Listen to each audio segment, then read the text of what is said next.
আসসালামু আলাইকুম কলিজার ভাই ও বোনেরা, কেমন আছেন? প্রবাসী ভাই ও বোনেরা, আশা করি সবাই ভালো আছেন।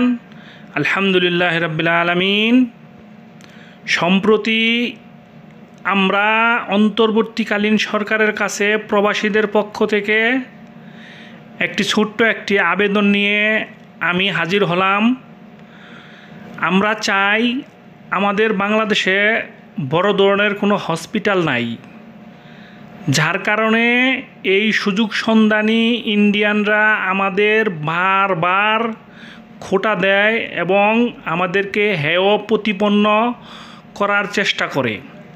বিশেষ করে এই অন্তর্বর্তীকালীন সরকারের আমলে সনাতন ধর্মাবলম্বীদের নিয়ে যে গুঞ্জন রটিয়েছে ইন্ডিয়ান সরকার, সেখানে আমাদেরকে বারবার আমাদের বাংলাদেশকে চিকিৎসা খাত নিয়ে তারা হেয় প্রতিপন্ন করেছে।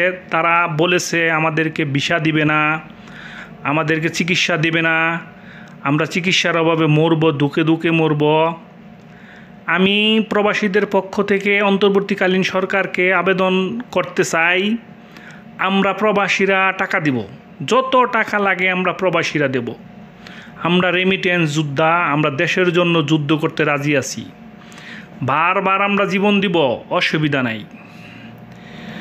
আপনারা অন্তর্বর্তীকালীন সরকারকে আমি অনুরোধ ক্রমে বললাম, আমরা প্রবাসীরা আপনাদের পাশে আছি। বড় ধরনের বাংলাদেশে ক্যান্সার জনিত যে সমস্যাগুলা, ক্যান্সারের একটা বড় হসপিটাল তৈরি করুন, হৃদরোগের বড় হসপিটাল তৈরি করুন। এমনিতে আমাদের দেশের টাকাগুলা দেশে থাকবে। আমরা গরিব মানুষ চিকিৎসা নিতে পারি না, মধ্যবিত্ত যারা আছে চিকিৎসা নিতে পারি না। অনেক সময় আমাদেরকে জমি জমা বিক্রি করে ইন্ডিয়া যায় চিকিৎসা হতে হয় এবং আমাদের হেয় প্রতিপন্ন হতে হয়। আমরা এ থেকে বাঁচব। আমরা চাই না আমাদের টাকা আমাদের দেশে থাকুক। আমরা বড় হসপিটাল এবং যদি আমাদের ভালো ডাক্তার দেশেই থাকে তাহলে আমরা ইন্ডিয়াতে যাব না। আর এতে করে আমাদের মান সম্মান বৃদ্ধি পাবে, আমাদের দেশের ভাবমূর্তি উজ্জ্বল হবে এবং ইন্ডিয়ান এই চক্রের হাতে আমরা আর পড়তে চাই না। আমরা এর পরিত্রাণ চাই। এই কারণে চাই, প্রবাসীরা যেহেতু আমরা দেশে বাইরে থাকি, অন্তর্বর্তীকালীন সরকারকে আমরা সর্বাত্মক সহযোগিতা আমরা করব।